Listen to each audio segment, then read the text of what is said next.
when you show the AI that you know about some of the caveats to what you first asked about, it will then give you a more specific answer.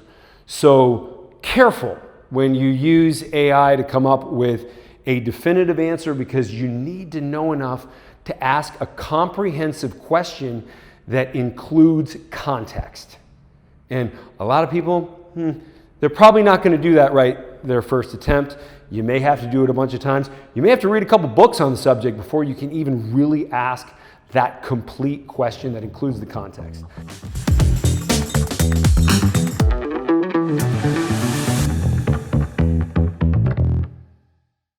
Hi, my name is Jaquish.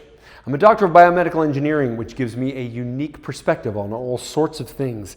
Today, I want to talk about using artificial intelligence, using AI to answer your fitness, health, or medical questions, and what the limitations of AI are. Broad view here, what AI is trying to do is get you the information you're looking for. Seems pretty straightforward. But the way it does so is most frequently looking at how many data points support one position or the other. Sometimes if a question should have context to go along with it, but the individual asking the question does not understand that context is required in order to ask this question, it can give you a very wrong answer. So, for example, and I'll put this up on the screen, here is a great screenshot where I'm asking, SHBG goes up with testosterone use. It's basically a statement, but here the AI says, yes, this is correct. And then the regular web search says, yes, and then it says it's not correct. So two opposing answers on the same page. Why? Well, it's because I left context out of the question. And also, this example I'm taking from an earlier video I did where people were criticizing me saying, like, you say SHBG goes up when people start taking testosterone, but that's not true, it goes down. Well, here's the real answer. Initially it goes down, and then after 60 days it goes up, which I also said in the video, which I guess people didn't connect those things. So context is super important, but let me give you an example that's probably even more stark.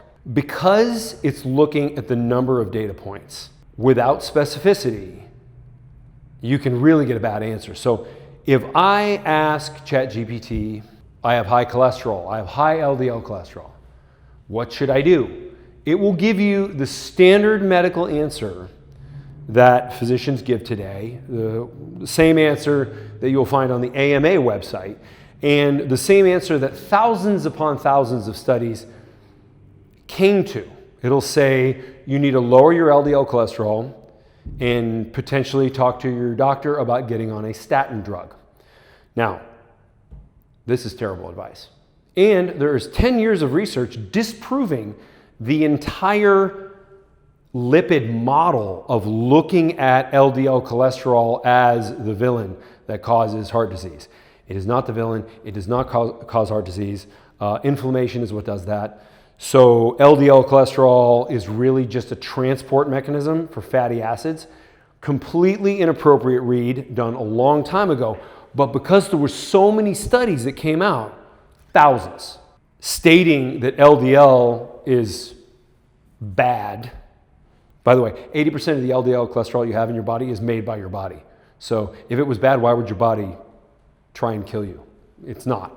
You actually need LDL. In the last 10 years of research, we've seen that the higher your LDL cholesterol is, the longer you live, not shorter. So the premise of the statin drugs was that LDL is bad, you need to cut LDL down. But turns out that's not true. If you ask your ChatGPT a follow-up question and say, it looks like in the last 10 years of research that there are an overwhelming majority of published peer-reviewed papers that now say the higher your LDL cholesterol is, the longer you live. ChatGPT will come back with, oh, when considering the newer literature, this is correct. And you may not want to lower your LDL cholesterol, but you should consult a physician. I mean, it says that for liability reasons, and we don't want to be getting our advice from AI for exactly the reason I'm talking about, because you could ask it a bad question or an incomplete question and get a lousy answer and not know it.